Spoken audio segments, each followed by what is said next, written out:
All right, all right. Welcome in, folks. Wow. What a weird start to the second round for the Denver Broncos. Hardly even know what to say here. This is pretty wild how many trades the Broncos have had. I don't even know how to make sense out of this. Broncos, hold on. Broncos traded with the Lions again here. So let me get caught up to speed. I'll try to read this and make sense out of it live for you guys. Okay, so with their first pick in the second round, the Broncos traded number 57 and number 230 and number 230. Uh, they got back, excuse me, this is their second pick in the second round. So they traded number 57 and number 230 to the Lions in exchange for number 60 and 130. Now, that was the second trade that the Broncos have made in the second round already. The first one was even more difficult to digest. The Broncos traded out of 51 in the second round. They also gave up the 85th pick in the third round, the 122nd pick in the fourth round, and the 208th pick in the sixth round to Carolina. In exchange for those four picks, the Denver Broncos got back number 57 in the second round, which they already traded, 74 in the third, 111 in the fourth, 230 in the seventh. I got to tell you, that is one of the more wild trades I have ever seen in the NFL draft. One of the more difficult trades to actually digest, for sure. I don't know, man. Me not smart at math. They basically just swapped their entire draft board with the Carolina Panthers. So, okay, one of you guys that's smarter than me, go ahead and break that sucker down for me, because that does not make a whole lot of sense. Other than I'm sure they felt like they got value out of it. Look, the story of the day is Shadur Sanders. So the fall of Shadur Sanders just continues, and I don't know when this sucker's going to end. I mean, in all sincerity, the Browns passed on him in the first round. Every team in the NFL passed him on in the first round. The Browns passed on him with the first pick in the second round. The Browns passed on him with the fourth pick in the second round. With the Seattle Seahawks traded up to number 3, I thought, okay, this could get interesting, because the Seahawks have always been one of the sleeper teams for me that might be interested. Exactly, Wes. Breaking news, the Broncos have traded out of the entire 2025 draft. The Seattle Seahawks have always been one of the sleeper picks for me to select Shadur Sanders. And when they moved up to that second pick in the second round, I was like, okay, well, maybe they're going to take him. Browns in the fourth pick. Maybe they're going to take him. Miami fires up. Miami could be a wild card to take Shadur Sanders. No. And then with the 8th pick in the second round, the 40th pick overall, the New Orleans Saints, wow.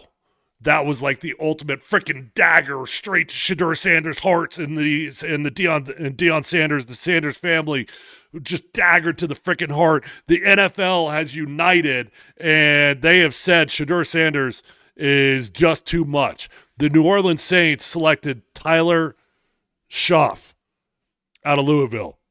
Huh? I'm not even saying the dude's name right. My bad. Tyler Schaff of Louisville. What the frick just happened? I mean, this is insane, dude. When we saw those anonymous reports from NFL coaches that said Shadur Sanders had the worst interview ever, I'm like, really? The worst interview ever? Talk about a little bit of hyperbole here. They've never had a worse interview. I'm like, well, that's a bunch of load of BS. I don't know, man. I guess we're all going to have to trust anonymous sources from here on out, because I don't know what the frick happened with Shadur Sanders in his draft process. I don't know what happened, but clearly something happened. Clearly, the NFL has united. Every single team in the NFL has said enough. We don't want to deal with it. The Sanders family is too big, I guess. Maybe it's Dion himself, and I do think that Dion factors into this thing radically. They've just said enough. Enough. We're not doing it. We don't want to touch that thing with a 10-foot pole. And I got to admit, man, when I saw that setup that Shadur Sanders had at his house in Dallas, and if you guys haven't seen it, go onto Twitter, go anywhere, and take a look at the setup he had. He made his own freaking green room, decked out in legendary this, legendary that. What's this, Kevin? Broncos moved up 11 spots in round 3 and 4, dropped 22. Okay, that's a whole lot of math again. Wait, did I miss something? Hold on. Oh, if you're just saying they still draft Caleb Johnson, yeah, I'd be down with Caleb Johnson. I like Caleb Johnson a lot. I'll talk about him here in a second. But when I saw the setup that Shadur Sanders had out there in Dallas, dude, I'm not going to lie. My first thought was, it's just a lot. Dude, Shadur Sanders is a lot. The Sanders family is a lot. And I hate to turn my back on my buff brethren here, but it's just a lot. Like, dude, chill. Did you have to spend like $100,000-$200,000 on your own green room at your house? Did you have to build a stage? Did you have to have your own custom hat rack? All these things? Like, damn, dude, it's just a lot. I might sound crazy here, but I honestly wonder if NFL teams looked at that and they were like, yeah, that's the final straw. It's just enough. Like, enough is enough. I don't know, dude. Bottom line is Shadur Sanders' film is worthy of being a first-round draft pick. Simple as that. Bottom line is Shadur Sanders' film is better than Tyler Shuck. Bottom line is Shadur Sanders' film is better than Jackson Dart. Maybe that one's debatable to some, not to me. But it's the personality, it's the aura, it's Dion, it's the a lot. It's the a lot. It's a lot. Everything's a lot with Shadur Sanders. And the NFL said, no thanks. Don't need it. Not touching it. And now it could get really ugly, man. All these teams in the past, Lord knows when Shadur Sanders is going to get picked. What do we got left in the second round? We've got Baltimore. We got the Broncos. We've got Washington. We got the Bears. We got the Chiefs. We got the Eagles. Well, no quarterback-hungry teams there. The Raiders were just on the clock. They just selected Jack Beck out of TCU. Everybody continues to say the Raiders are a potential landing spot for Shadur. Dude, we could be talking about 4th, 5th round. Maybe even worse. Let me get caught up on some of these comments here. Wes said, didn't the Sanders family kind of sabotage themselves? Maybe. Maybe, dude. I don't even know what to say. Do you think the Steelers will take him in the 3rd round? Still feels like the Steelers are his best landing spot, yes. But there's not a whole lot of pressure. The Steelers know there's no other teams that apparently are interested in him. I mean, any team that could have possibly wanted him could have grabbed him by now. Feels like the Steelers are still the best landing spot for him, but what I was told in the 1st round for the Steelers, when they were on the clock, it was a divided room, and at the end of the day, Mike Tomlin was going to get the final say.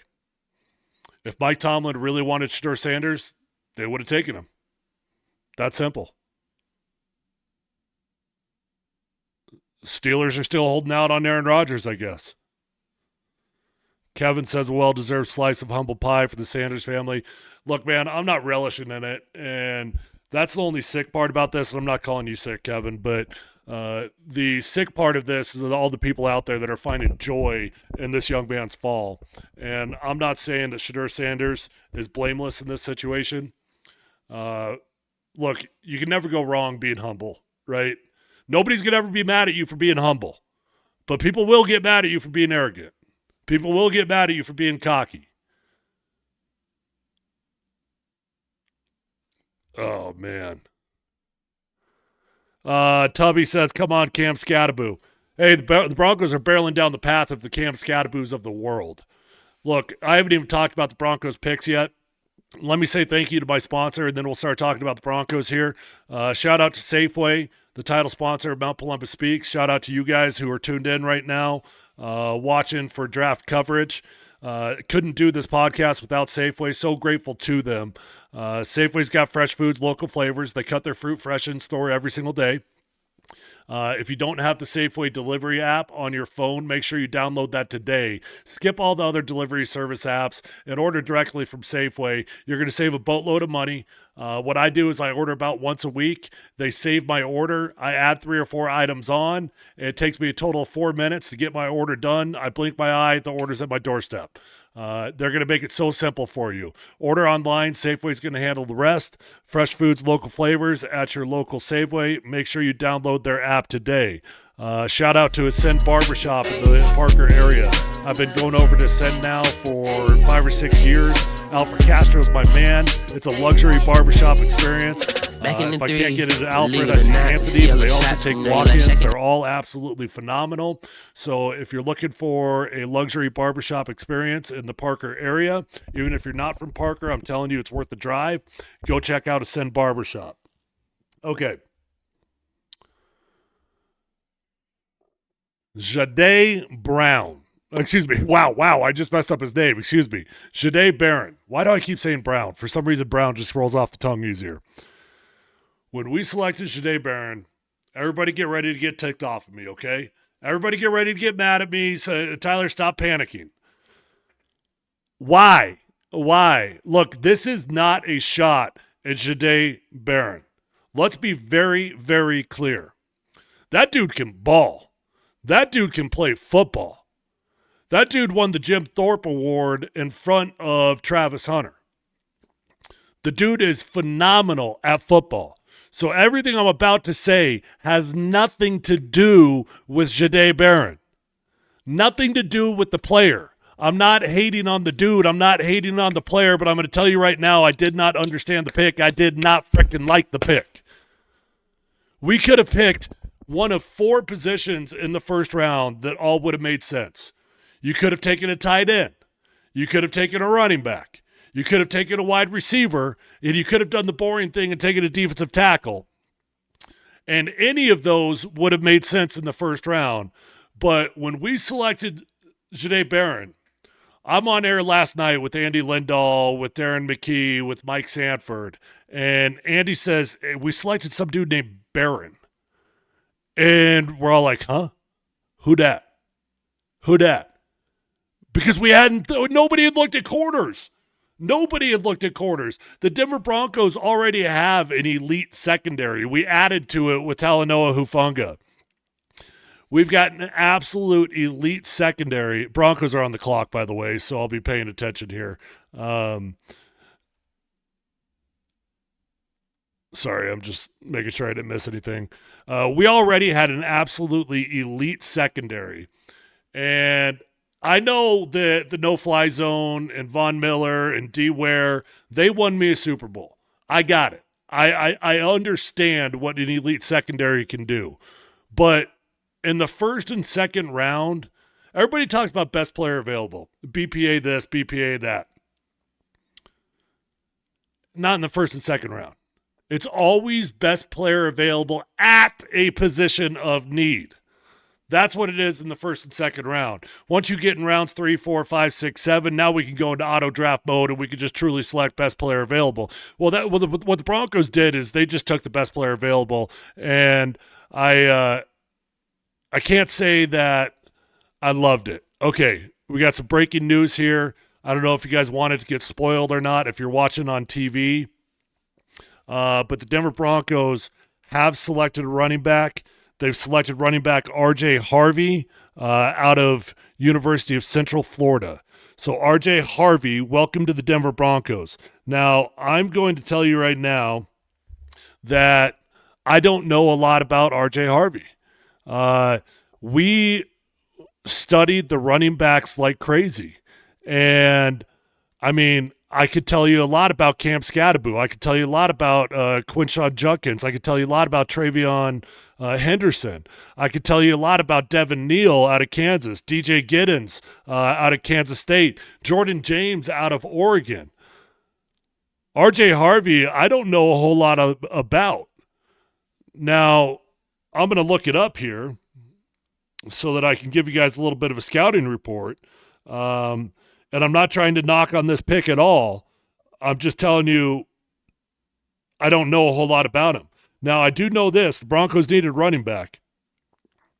I do know this, that when we went into the second round, I felt like because we took that corner, we pigeonholed ourselves a little bit in the second round, saying we absolutely have to draft a running back in the second round because it's the biggest glaring hole on the football team.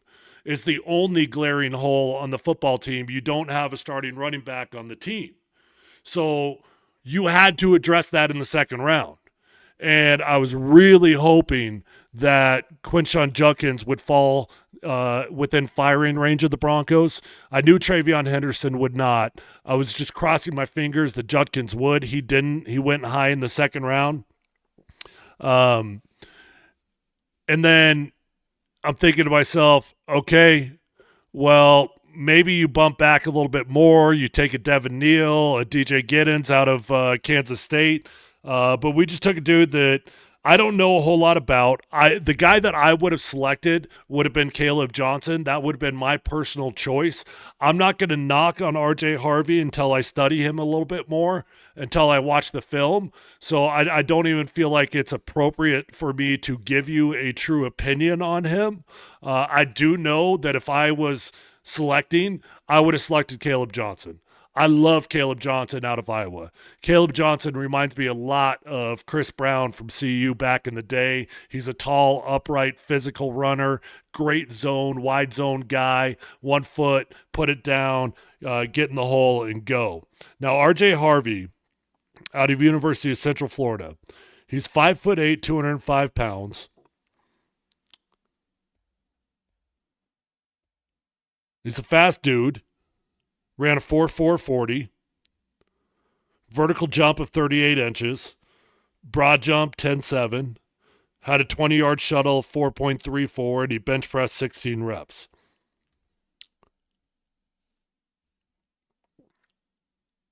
Anybody know much about RJ Harvey? Seriously, and I'm being dead serious. If you know a lot about anything about RJ Harvey, send in what you know. If you watch any games of him, whatever, send it in. I am absolutely going to hit pause on my evaluation of this pick until I've had an opportunity to study him a little bit more. Let's see. In 2024, RJ Harvey was a third-team Associated Press All-American, first-team All-Big 12, set a school record last year with 48 total touchdowns. He was tied for fourth in M.P.S. with 22 rushing touchdowns, 1,577 yards. Started all 12 games. Yeah, maybe, Tubby. That's not a bad thought. In theory, we've already got a bruising running back on the team in Audric Estime, right? So we've got that there. I don't feel like the Broncos are very high on Audric Estime. I mean, he did get benched in a playoff game for a dude that had been on the IR all season long, but Audric Estime is the bruiser. We know that Sean Payton had a lot of success with Darren Sproles. This guy is bigger than Darren Sproles was. I don't remember how tall Darren Sproles was, but I doubt if he was even 5'8". But with 4.4 speed, that's pretty electric. That's pretty special speed for a running back. So we're looking for that home run hitter, I guess.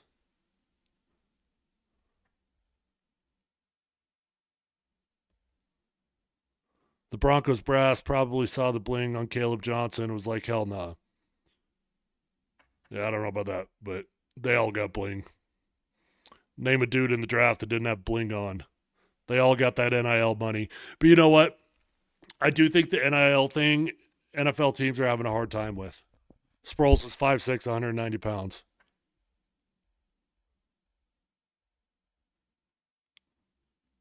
Okay, so 5'8", 205. Yeah, not bad. Not a bad comp to Darren Sproles. Would I be surprised to see back-to-back running backs drafted? Yeah, I'd be surprised back-to-back. I would not be surprised if we picked another running back up in the 5th or 6th round because we don't really have anybody. We've got Jaleel, who we like, but Jaleel's a speedster, right? So if we just drafted another speedster, that probably takes away from Jaleel's reps. We do need another bruiser if you don't like Audric Estime. If you do like Audric Estime, okay, cool.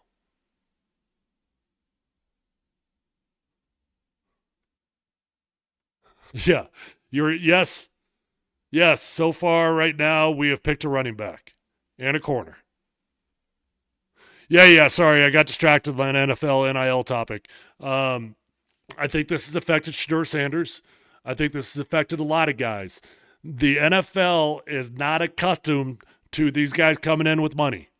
The NFL is not accustomed to these guys with the brands that they've got. The NFL does not like dudes coming into the NFL with the confidence that money usually gives people. And I believe that's affected Shadur Sanders greatly. Maybe it's fair, maybe it's not fair, but I do know this. I talked to an NFL scout, not here in Denver, who didn't even shy away from it. And he just told me, look, man, I can't stand these quarterbacks coming in with the type of money that they've got. They're different. They don't want to be coached. They've been spoon-fed their whole life. They haven't been challenged. And the NFL doesn't love it. But they better get used to it because it ain't going anywhere. So the world's changing, man. NCAA is changing. And the NFL is just going to have to get accustomed to it because there's going to be more and more guys. I go back to, as we're sitting here thinking about Shadur Sanders, and they're talking about Shadur on ESPN right now. I've been a huge supporter of Shadur. I've closed my eyes to some things that maybe have bothered me because I know the film is that good. When I saw Shadur Sanders' draft setup down in Texas, we got this group thread for work. And I was joking, but I sent them a photo of his draft setup down there in Texas, and I wrote undraftable. It did rub me the wrong way. It was just a lot, dude. It was just too freaking much. I'll talk about tight ends here in a second because obviously tight end is going to be next on the priority list for the Broncos. It doesn't mean it'll be the next pick, but tight ends will be on the priority list. I'll try to circle back to that. But I saw that set up in Texas, and I was like, oh, for the first time, I'm just like, ugh, why? Like, did you have to make your own green room? Did you have to make a hat rack with 20 hats on it that says legendary everywhere with money signs every 2 inches? Did you have to have the stage? Did you have to rap? Did you have to do all those things? And yeah, I was being facetious when I said undraftable. And I am not changing my opinion about the film of Shadur Sanders. It's first round film, simple as that. But I do think that NFL teams they've come together. Nah, we ain't doing it. It's too much. I think Deion factors into it a lot too. I mean, let's keep it real. Do NFL teams really want to deal with Deion Sanders? Do we think Deion's just going to be like a silent fan of Shadur Sanders? Or do we think that Deion Sanders is going to try to have a voice? Do we think Deion Sanders is going to be trying to call the head coach? Do we think Deion Sanders is going to be trying to have influence on the playbook? So on and so forth.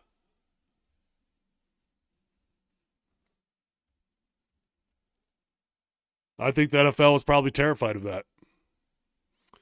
Nobody should feel bad for Shadur. He and his family did this to themselves. I disagree, man. I understand what you're saying, and I understand why people are put off by the glitz and the glamour. I get it. Still a human being, dude. And his hopes and dreams are getting crushed right now. Crushed. Shadur's not a bad kid. He's got a lot of money. He spends it. He's flashy. There's never been any off-the-field problems with Shadur Sanders. I know there was for Shiloh when he was a younger kid in high school, but there's never been anything with Shadur. Shadur's not a bad kid. I don't like people reveling in this. But I get it. I do, man. You put yourself out there. You got a loud, you got a brash, you got an arrogant personality. People aren't going to love it. There's two things that America loves. America loves a fall from grace, and they love a redemption story. Okay? So right now, you got the Shadur Sanders fall from grace.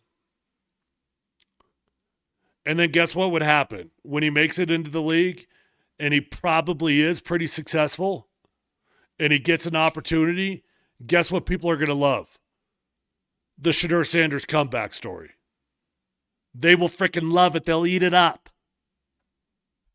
Watch out for the Dallas Cowboys just taking him. Jerry might just take him as a favor to Deion Sanders. But talk about a loud backup down there in Dallas. Every single time Dak throws an interception, they'd be cheering for Shadur.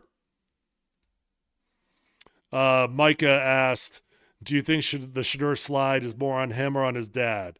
Do you think it could affect CU getting the top kids up to Boulder? There's a lot of loaded questions in there. I'd say it's as much on his dad as it is on Shadur. Yeah. NFL teams don't want to deal with Deion. They don't want to. They don't want a hover parent. And this is the first time in Shadur Sanders' life that his dad couldn't control the outcome for him. And I don't mean to say it like that, like Shadur hasn't earned what he's gotten, because he has. He's earned everything except for his number being retired. He didn't earn that. Shadur's earned his keep. He's balled out. But his dad has been there to help make everything good for him. If you played for Nebraska, you'd be loving this. Maybe. I mean, the hate for Nebraska runs deep, dude. When it happens to Dylan Raiola, yeah, I might love it. I'm not going to fight you too hard. But I am grateful to Deion, and I am grateful to Shadur. So I do feel like I've got a vested interest in this thing. And I feel bad for him. Even though I'm sitting here telling you, like, I'm calling him out at the same time, aren't I? I'm calling him out for the green room he made. I'm calling him out for the setup down there in Texas. So, like, I feel like I'm being fair and I'm being balanced on my take here with Shadur Sanders. Like, I get it. I get why the whole thing is just a lot. It's a lot. I get it. I told you that I kind of facetiously wrote undraftable. I didn't literally mean undraftable when I saw that, but I did think it was going to cause a slide, or at least it might be the icing on the cake for some team that might have been debating. All right, so where are we at with the Broncos? The second round is complete. No, it's not. Almost. Wait. Where are we at? Okay, here we are. Eagles are about to announce the final pick of the second round. It's going to be Andrew Mukaba, safety out of Texas. So where are we at with the Broncos? As a reminder for the Broncos, okay, we selected Jahdae Barron in the first round, which was a shock to absolutely everybody. I'll Venmo you $10 if you could find me a mock draft that had Shadur Barron going to the Denver Broncos. Find me a mock draft that had the Denver Broncos selecting Shadur Barron. It was a shock to the world. And then the Broncos got into the second round, and they started trading. I'm not going to even try to make sense out of these trades. I'll just read it to you because there were so many moving parts here. I couldn't even try to explain to you how the Broncos won or lost this trade. But when the Broncos were on the clock with their first pick in the second round, they traded pick number 51, pick number 85 in the third, pick 122nd in the fourth, pick 208 in the sixth. They traded 4 picks to Carolina in exchange for picks number 57, pick 74, picks 111, and pick 230. So the Denver Broncos and the Carolina Panthers basically exchanged their entire draft board. And then when the Broncos were on the clock at number 57, I thought, okay, well, they're probably going to take a running back right now. No, the Broncos traded out of number 57 also. They traded number 57 and number 230, which they just got from Carolina in a trade.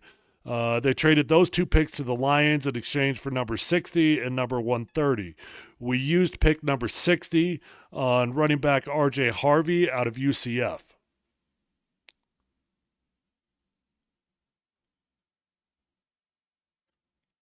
It feels like George Payton is running the show, man. I thought Sean Payton would probably be in charge of picks 1 and 2, and then George Payton would take over. But a corner has got a George Payton pick written all over it, and then 2 trade backs in the second round. That's got George Payton written all over it. So we did address the biggest need on the football team with a running back. I don't know a ton about R.J. Harvey. I'll give you guys a better scouting report on him tomorrow. For now, all I can do is report that we selected R.J. Harvey out of UCF. He's a speedster, runs a 4.440. Somebody just texted in that he averaged over 6 yards per carry for the last 3 years. That's pretty good. His stats look solid. Rushed for over 1,500 yards last year in the Big 12. Dennis says that Shadur has his welcome to the NFL moment before becoming a part of the NFL. Yep. This feels like every GM in the NFL got on a phone call. They had a 32-way conference call, and they're like, hey, you taking Shadur? No. I ain't taking Shadur. You taking Shadur? Hell no. Okay, we all on the same page, right? We're not doing this. We're not doing this with Shadur Sanders. B says Dion and Shadur in the final year with the Buffs should have gone Sith mode until he got drafted. Yeah, probably, in hindsight. You know, Shadur's got a lot of Russell Wilson kind of written all over him, you know? Like, Russell Wilson was a lot. Russell Wilson had a lot of stuff going on. A lot of off-the-field interests. Clothing lines, stores at Park Meadows, stores at DIA, media companies. Shadur's like Russ, but he hasn't earned it yet in the NFL. And clearly, he has rubbed the NFL the wrong way. I didn't believe it for a long time. All those anonymous reports that were coming about Shadur having the worst interview of all time. I didn't believe all the teams that said, nah, we wouldn't touch him with 10-foot bull. He's too arrogant. He didn't want to listen to us. He dictated terms to us rather than listening to our opinion of him. Clearly something happened. Something happened in those interviews that was the most off-putting thing of all time. Because the film is good. The film's good. The film's first rounder. The film is the second best quarterback in the draft. Simple as that. All right, we are into the third round now. Let me get caught up after all the Broncos trades here. Okay, Broncos have got pick 10 in the third round. So that is pick 74 of the NFL draft. Darius Alexander, defensive tackle out of Toledo, just went to New York.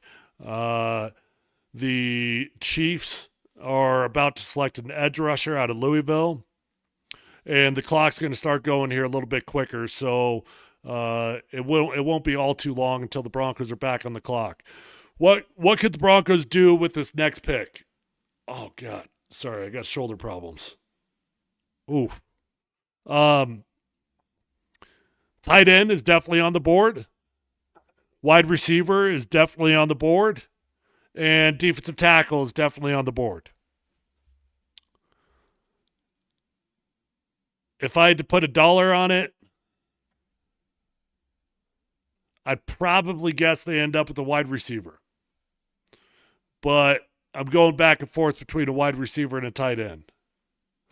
Let's check out the best available at those positions. Okay, best available tight ends. Harold Fannin Jr. out of Bowling Green. He's a dynamic receiving option. Gunnar Helm, a local Cherry Creek High School product. He's still out there, out of Texas, 6'5", 241 pounds. And then they got Mitchell Evans out of Notre Dame. I'd be down with the Broncos taking Gunnar Helm. I'd be down with the Broncos taking Harold Fannin. He can't block to save his life. Bit of an Evan Ingram clone. Yeah, I'd be down with either one of those. In wide receiver, we've got a lot of wide receivers off the board. We do have a local kid on the board. Torrey Horton's available. Maybe a little bit early in the third round to take Torrey Horton. I'd be down with it, though. Yeah, okay, just looking at the names that are out there, I'd probably go tight end here. And keep in mind, the Broncos have done a lot of maneuvering here. So they accumulated some draft picks, which makes it much easier to fire up within a 4 or 5 spot range. If they want to, if they get nervous, maybe like let's say Gunnar Helm's their guy. If they get nervous that another team's going to take Gunnar Helm, they make it much easier to move back up 2 or 3 spots. Make sure you don't miss out on your guy. No big deal.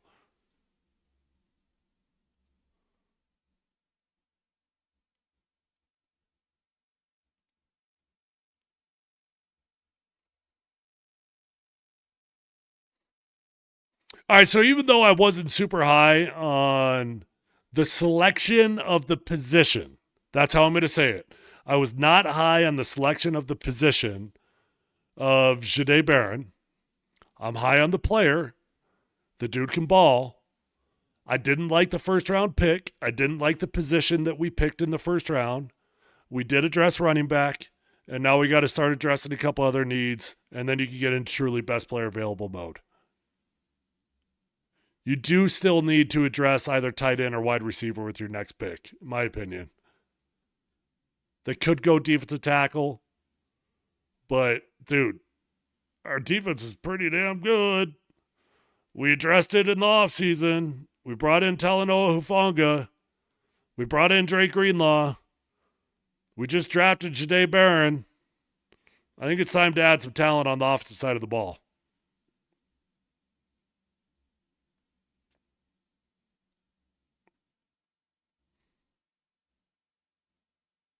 Yeah. Time to add some talent on the offensive side of the ball. Jahdae. I think it's Jahdae.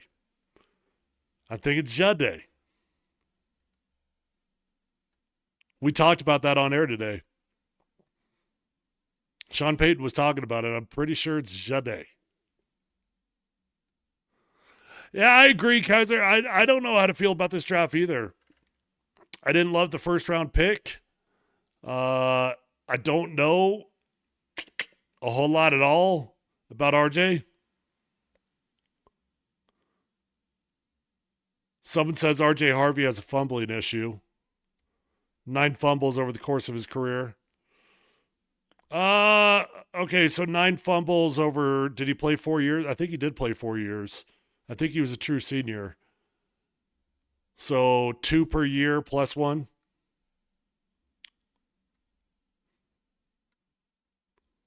It's more than you'd like to see, but I don't know that I'd define that as a problem.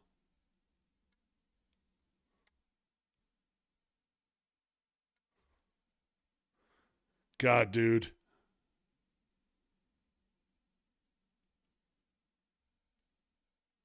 Where is Shadur Sanders going to get picked?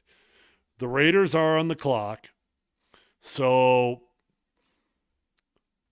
we've talked about the Raiders left, right, and center for months with Shadur Sanders. But I think Pete Carroll's just trying to build the team to win now. Pete Carroll's the oldest coach in the NFL, man. I could still make sense out of it if they took him.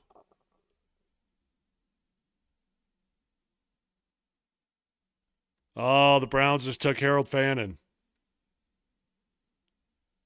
Okay, so another tight end is off the board. If the Broncos covet Gunnar Helm, I think they got to move up. You don't want to sit there and wait around and lose out on your guy.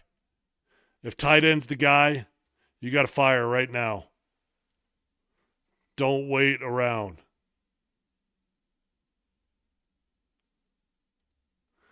All right, back to Shadur. I'm sorry, I'm just obsessed with it. I can't stop thinking about it. It's freaking insane.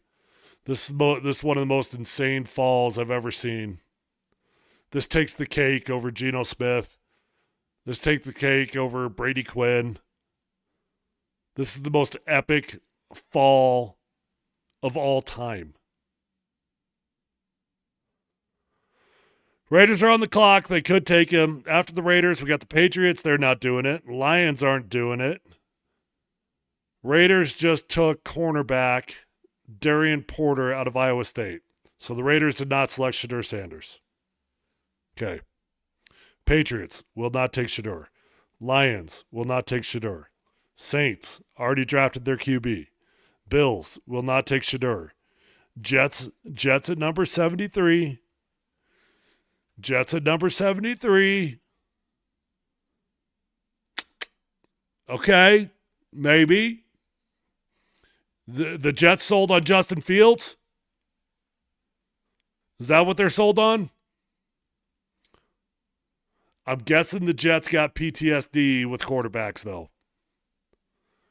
I'm guessing they're going to have bad vibes about Shadur. So I'm guessing he does not go number 73 to the Jets. Yeah. Yeah. Okay, fine. I did think he would go in the first round.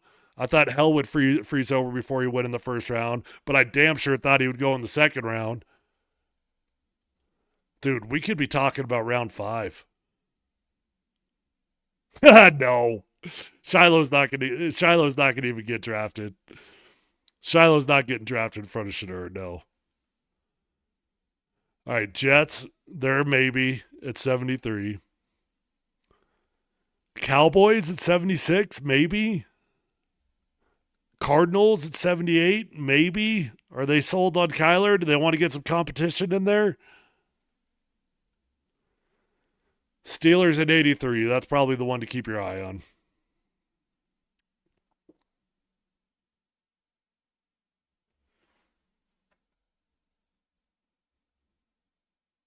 Yeah, that's probably the spot. Dude, what is going on in that Sanders household right now? They're not even showing Shadur on TV. Did they cut the power off to the cameras?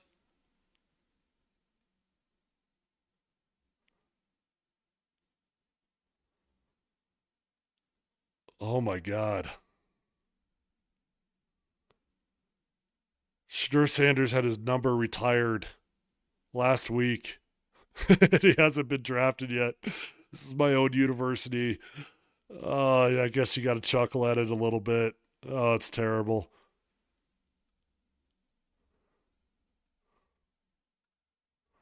We traded again. What? Did we trade up? Someone says we traded again. I don't see anything about us trading again yet.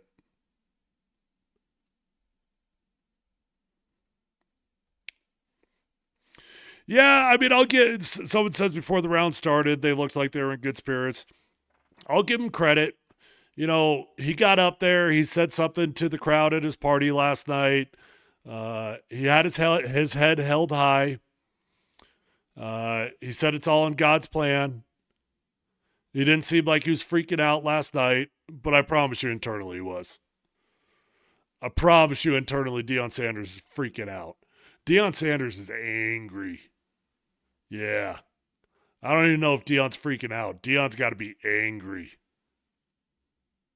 Angry at the people in the NFL. Lions what? Do we trade into the Lions spot? Is that what you're saying?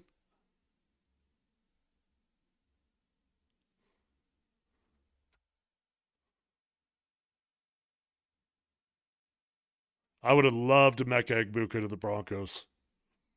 Luther Burden was probably my favorite, but I would have loved Emeka Egbuka as well.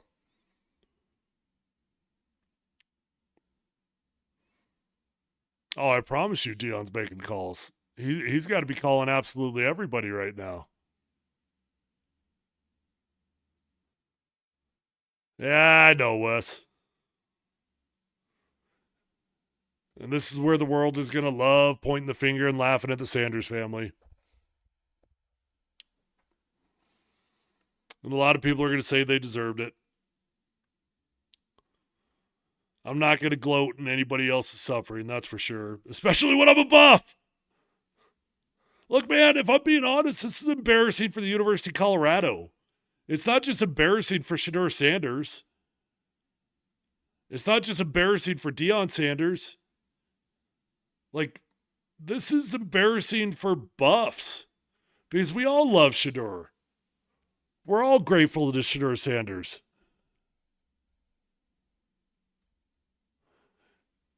I agree, Dennis. I think that played a huge factor into it.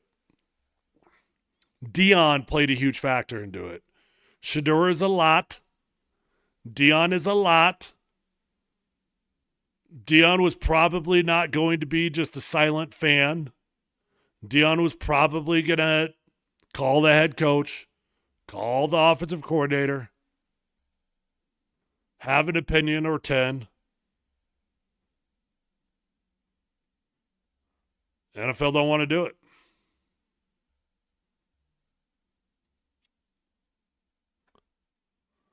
Lions select wide receiver Isaac Tesla out of Arkansas. Oh, I know who he is. He's a big boy.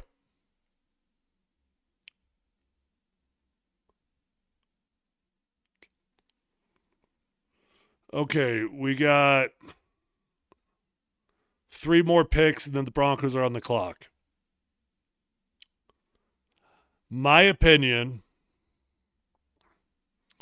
Denver Broncos need to move up a spot or 2 right now.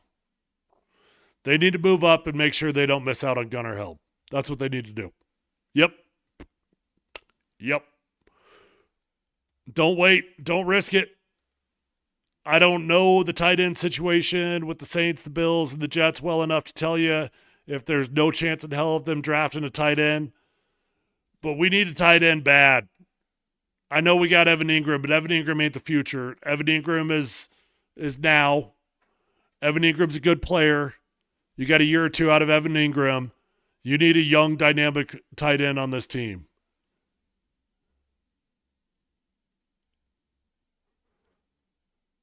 Gray Wolf John says, bummed that we missed out on Terrence Ferguson. That's a good football player. Terrence Ferguson had a freak combine. Another local kid, by the way. Terrence Ferguson went to Heritage High School, then went and played at University of Oregon. He was a late in the process draft riser. Good film, but a great combine. And teams fell in love with the athleticism. Just drafted a tight end last year.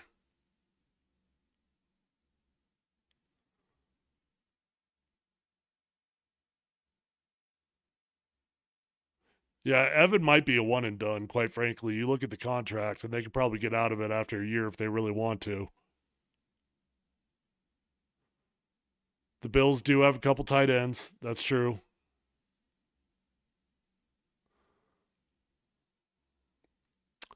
You know, with Tyler Warren, I thought the Broncos would be entertaining that as well.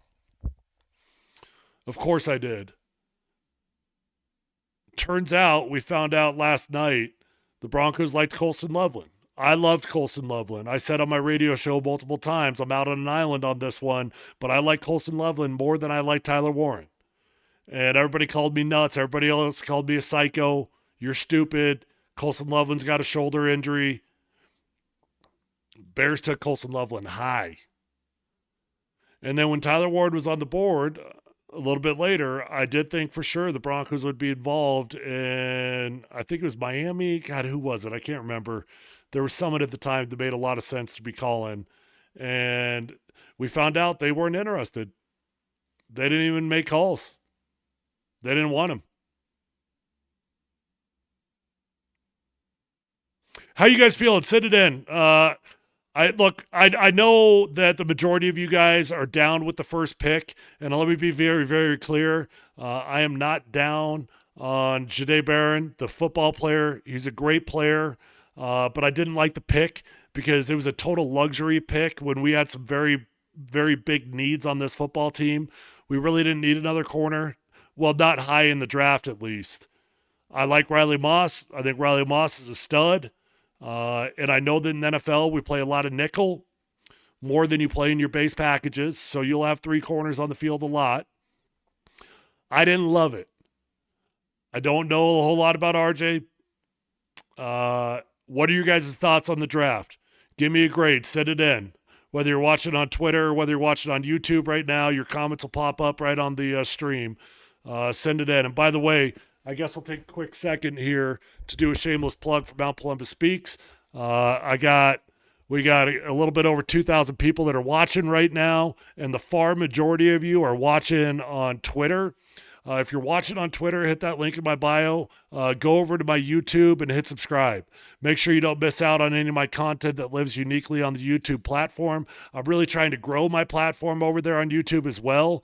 So if you enjoy the content, you want to just do me a favor, go over to YouTube, hit subscribe. If you really want to do me a solid, like that YouTube video right now and comment on that YouTube video, and it does wonders for the algorithm. So just know I'd be grateful if you do that, but please do go over to YouTube and hit subscribe.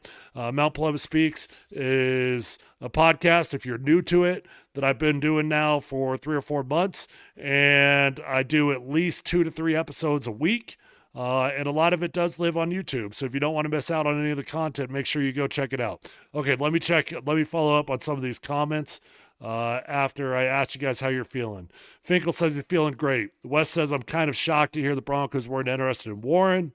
Finkel says, RJ Harvey's a beast. Dennis, Moss going down the last 2 years was the reason for the Barron pick. Maybe. And we did get exposed after Riley Moss got hurt. I got that.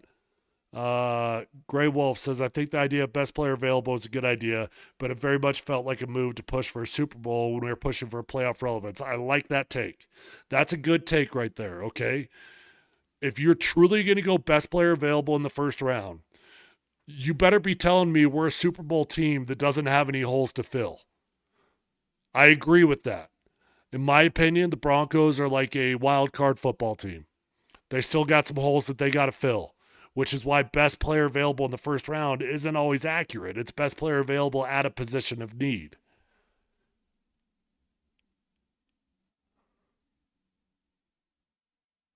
B says, so if there was enough experts to say that Barron was a top 10 pick, why did he drop down to us as our best player available? Fair question. Kevin, Broncos should build to be playoff contenders year after year, not just this year, so I like best player available.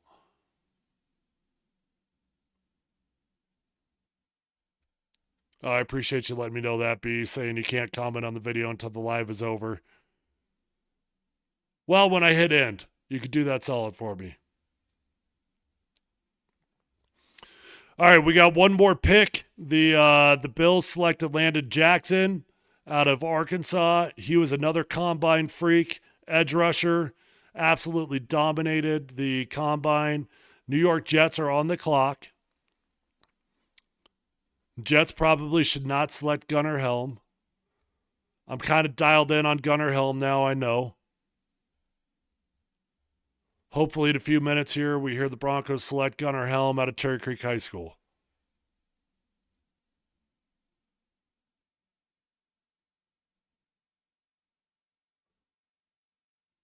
Yeah, our defense did slip when Riley Moss got hurt. I got it.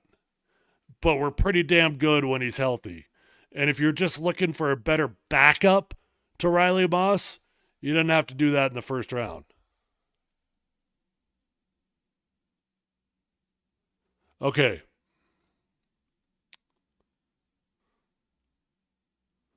The Jets pick, I'm a little bit ahead of the TV here, so sorry if I'm doing a spoiler.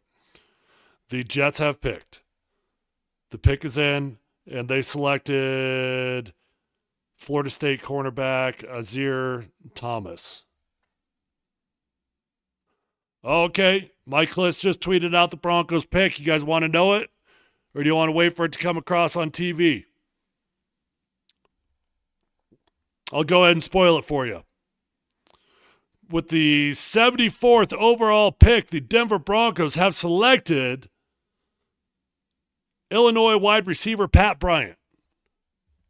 Okay. Let's check out Pat Bryant. What do we know about Pat Bryant?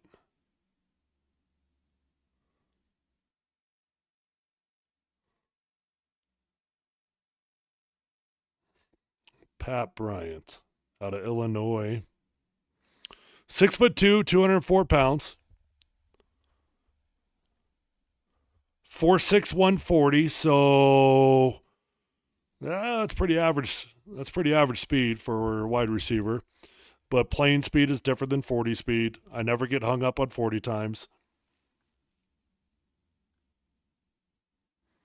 In 2024, Pat Bryant was second team All Big Ten. He led the team with 984 receiving yards, had 54 receptions. He averaged 18.2 per.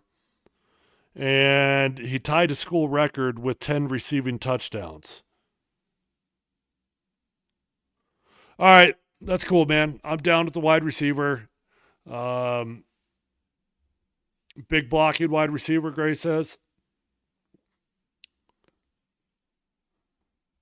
I'm down with the wide receiver, so we got ourselves a running back, we got ourselves a wide receiver, we got ourselves a corner. Now you got to pick up a tight end at some point. You got to pick up a defensive tackle at some point, and you'll start adding special teams depth. So you'll start picking up extra wide receivers. You'll start picking up extra DBs because defensive backs and wide receivers are the core of your special teams.